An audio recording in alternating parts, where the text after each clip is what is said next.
Hola a todos, muy buenos días. Bienvenidos a un nuevo Morning Meeting, apertura del mercado europeo. Hoy es martes 14 de abril.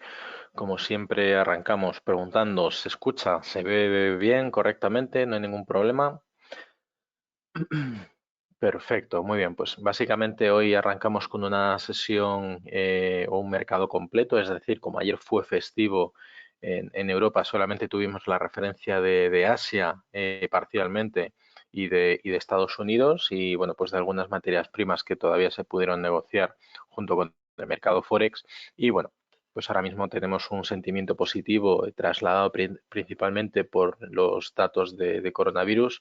Parece que estos últimos datos, bueno, pues están mejorando el sentimiento inversor y fruto de ello es que aunque ayer los índices americanos cerrasen en negativo, salvo el Nasdaq, que subió ligeramente un 0,48, el resto de selectivos, pues bueno, lo hizo en negativo. Sin embargo, ahora, desde que ha empezado la sesión asiática o desde que se inició el mercado como tal, pues hemos visto cómo los índices asiáticos han estado remontando por encima del 2, incluso el Nikkei por encima del 3%, que ahora mismo está en su receso hasta volver a negociar, subiendo o cerrado con un 3,04%, mientras que el resto de índices en positivo pues han trasladado ese sentimiento a Europa. Europa, donde el IBEX 35 es el índice que más sube junto con el índice polaco y seguido por el índice ruso, el italiano y el DAX alemán, que es el último que está en positivo, mientras que por otro lado parece que arrancamos con un pequeño sesgo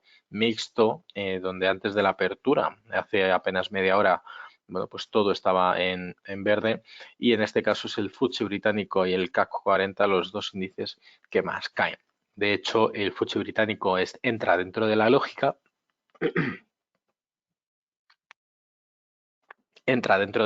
perdón, porque su divisa, la libra esterlina, es de las divisas que más está subiendo junto con el dólar australiano. Por otro lado, el yen japonés y el franco suizo son los que más caen junto con el dólar. Por lo tanto, vemos que esos activos refugio de estos últimos días hoy pierden interés a favor de otras divisas como la corona noruega, que se espera, bueno, pues que o está apostando porque el petróleo pueda subir después del acuerdo in extremis del pasado domingo, donde ayer vimos como la negociación fue volátil, pero al final cerró prácticamente plano, o sea que no hubo un efecto continuado de subidas. Y bueno, pues lógicamente las subidas en el dólar australiano y el dólar neozelandés, muy referenciados al tema de las materias primas de los metales preciosos y lógicamente pues el dólar australiano que está reflejando un poco esa subida por encima de los $1.700 por onza que tiene el oro ahora mismo. Si nos vamos a la pestaña materias primas, como siempre, vamos a empezar por el oro. En este caso, podemos ver cómo ha empezado a confirmarse un segundo canal alcista un poco más inclinado, con más pendiente, aprovechando los máximos de los últimos 3 meses, con los picos que ha habido de compras en el oro. Y ahora mismo, bueno, pues parece que mientras que la liquidez vuelve a fluir un poco más en el mercado, estaba principalmente destinada a comprar activos refugio de largo plazo como pueda ser el oro y bueno pues ahí tenemos cotizando por encima de los $1.713 por onza, aunque con unos niveles de negociación, un volumen por debajo de lo que viene siendo lo normal. Por lo tanto puede que este movimiento alcista sea simplemente un impulso por la falta de oferta, es decir, que haya un acopio importante por aquellos compradores que quieren posicionarse en el metal precioso. Por otro lado, en la plata, bueno, pues tenemos un movimiento un poquito más sostenido y estable, alcista, eso sí, y cotizando ahora mismo en torno de esos 15,5 y poco a poco pues va recuperando ese dólar que le queda en realidad, no le queda mucho, para volver a cotizar dentro del rango lateral que venía dibujando previamente, ¿no? De hecho, bueno, pues muy poquito le queda realmente para ello. Por otro lado, ya en lo que son las materias primas energéticas, quitando el gráfico del Texas por encima, vemos que después de una sesión, perdón, vamos a verlo en el diario mejor, perdón, aquí, viéndolo en un entorno diario después de la volatilidad que vimos ayer, donde los extremos de las mechas nos indican los más menos 3-4% aproximadamente que hubo de volatilidad en el petróleo, ahora mismo está cotizando ligeramente por debajo de su precio de apertura. De hecho, si nos vamos a un gráfico de 5 minutos, podemos ver que en realidad la cotización del instrumento es totalmente plana, es decir, es cierto que bueno, pues está cotizando por debajo de su apertura, pero ligeramente por encima todavía del cierre de ayer. Ayer, sin embargo, desde que se conoció o se empezó a negociar, después de haber visto ese acuerdo de mínimos, en realidad de menos 9,8 millones de barriles, vimos un pico de un más 4, pero posteriormente y justo antes de la apertura empezó a cotizar en negativo, tocando hasta un mínimo de menos un 3,6. Volvió a recuperar niveles en torno al cierre del pasado día 9 y ya desde ahí pues no ha habido realmente muchos más cambios. En el caso del Texas, el movimiento es muy similar. Simplemente lo que vamos a hacer es transponer el gráfico del Texas justo encima del gráfico del Brent, simplemente para que podamos hacer la observación. Y en este caso sí es cierto que el Texas tiene un poco más una vertiente negativa y está cotizando, pues eso, en torno a los $20 por barril, que si nos vamos a su propio gráfico, bueno, pues ahí tenemos esos 22,36 sobre la mesa, muy por debajo de esos 25 de referencia que tenemos desde los mínimos del año 2014-2015. Bien, dicho lo cual y visto ya las materias primas, nos vamos directamente a lo que es la renta fija para observar la cotización del bono a 10 años americano y del Bund alemán, por tener las referencias de renta fija que tenemos disponibles en la X-Station. Bueno, pues tenemos en el caso del bono americano, bueno, pues esa vertiente bajista que está utilizando la línea clavicular de hombro, cabeza, hombro inversa, que se llegó a dibujar en el bono como una resistencia dinámica, podríamos decirlo de alguna manera, pero bueno, pues con muy poquita negociación, un rango de amplitud muy pequeño y cotizando en torno a los 138.000 dólares por bono. En el caso del Bund, el movimiento es un poquito más fluido, es más volátil y bueno, pues para aquellos que hayan hecho alguna vez trading con renta fija, seguro que habrán aprovechado mejor el Bund. La referencia en Europa tenemos ahora mismo de los 170.000 euros por bono y después de haber recortado desde esos 173,5 más o menos, pues bueno, buscando la parte baja de la cotización que coincide con los mínimos alcanzados bueno, pues durante el mes de marzo del día 17, día 18 y día 19 en torno a los 168. Aunque hoy está recuperando un poco, fruto de esas incertidumbres, en principio si el sesgo del mercado es positivo, deberíamos ver recortes.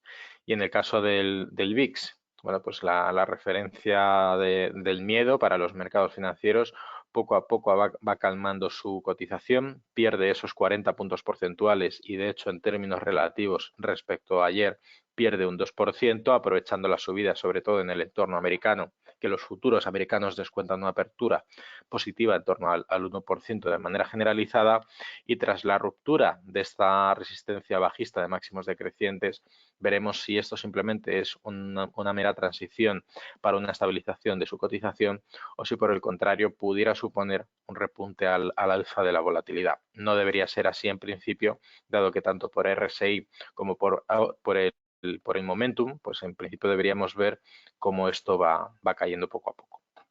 Bien, y ya bueno, pues en Forex, las cotizaciones de las divisas, principalmente en el eurodólar, después de los movimientos en el petróleo y las decisiones de la OPEP y de otros miembros no componentes de la OPEP, pero que formaron parte de las negociaciones, bueno, pues vemos cómo la cotización del eurodólar se estabiliza después de volver a remontar desde los mínimos de 1,08 a bueno, pues, cotizar por encima de esos 1,09 que ahora suponen una resistencia, perdón, un soporte fundamental y en este rango de entre los 1,09 y 1,10 sería donde deberíamos observar la cotización. ¿Me escucháis correctamente? ¿Veis la pantalla sin problema ahora mismo la cotización del gráfico? Perfecto. Bueno, pues si todo funciona correctamente, aquellos que nos esté funcionando, revisarlo por favor, porque no es un problema de la conexión, por nuestra parte, al menos. Y bueno, ya para terminar, para que tengamos esa referencia técnica de los índices, básicamente vamos a prestar atención a los índices americanos que ayer sí negociaron y por lo tanto tenemos una referencia de lo que hicieron ayer. Y en cuanto nos carga el gráfico, bueno, pues podemos observar como el S&P 500 está en ese rango entre el 50 y el 61,8, perdón, ahora sí se ve bien. Sigue manteniéndose por encima de ese FIBO del 61,8%, está cotizando en torno a los 2.780 dólares, perdón, puntos del índice. En el caso del Nasdaq, exactamente igual. De hecho, el Nasdaq más volátil y más positivo está ya tocando esos 78,6% de Fibonacci y le queda prácticamente, bueno, pues unos 300, 400 puntos para volver a recuperar prácticamente el 100% del movimiento desde la primera corrección o desde el primer movimiento de gato muerto que vimos a finales de febrero. Para alcanzar los máximos históricos de nuevo, los últimos máximos conocidos desde que, bueno, pues esto empezó a caer, todavía le quedan por delante 1.300 puntos. Pero bueno, veremos si esto realmente es consistente porque lo preocupante son los datos macroeconómicos que están por delante, ¿no? Y ya en el caso del Dow Jones, pues ese mismo rango, utilizando como soporte el 61,8%. En el caso del IBEX 35, bueno, pues poquito a poco va entrando en ese hueco, en ese gap que está pendiente por cubrir, aunque hoy ha hecho un intento de, bueno, pues cubrir parte del movimiento, ahora mismo está cotizando por debajo de su apertura, aunque por encima de la negociación del pasado día 9, por lo tanto está en positivo en relativo a la última cotización del pasado día 9, pero mucho cuidado, porque este tipo de movimientos, pues en el caso del IBEX 35, suelen ser bastante volátiles. En el caso del DAX alemán, bueno, pues vemos como su cotización está más o menos estabilizada por encima de ese 61,8%. En un gráfico de menos rango de negociación, podemos observar que, bueno, pues a ver, aquí no, mejor aquí. Podemos observar si nos deja, vamos a ver. Aquí está. Vemos cómo ha empezado con un hueco bajista que ha empezado a cubrir durante la madrugada y de hecho a cotizar por encima y ahora mismo está prácticamente cotizando plano. De hecho, veo que el gráfico, a no ser que haya algún problema o haya algún tipo de subasta de volatilidad, el gráfico del DAX alemán lleva aproximadamente como unos 10-15 minutos cotizando plano, ¿vale? Entonces, en principio, voy a ver qué es lo que está pasando porque ni siquiera tenemos datos referentes al volumen. Bueno, aún así, referenciando como siempre al calendario macroeconómico, ya hemos tenido algunos datos por parte de Asia de su balanza comercial en China, importantísimo, y ya para hoy lo único que nos quedaría importante son los cambios de inventario en el petróleo según API-Week. Se espera un recorte de 1 millón de barriles de inventario respecto al dato esperado de 10,9 sobre el último dato publicado, que es de 11,9. Y bueno, pues como siempre, prestar atención a las noticias. Y en vídeos tenéis una nueva parte en apertura de mercados donde hago un pequeño análisis del petróleo de apenas 3 minutitos, pues como está muy en boga y es muy interesante actualmente para los inversores, pues para prestar atención de manera particular a este activo. Por mi parte, nada más. Voy a ver si es que hay algún tipo de subasta volatilidad en el DAX por algún evento o han suspendido la cotización por lo que sea o si es un problema de la plataforma. Poneros en contacto con nosotros de todas formas por si fuera algo que fuera por nuestra parte. Por mi parte, nada más. Agradeceros la asistencia. Como siempre, muchísima suerte en vuestras inversiones y nos vemos mañana en un nuevo seminario. Una buena apertura. Hasta mañana.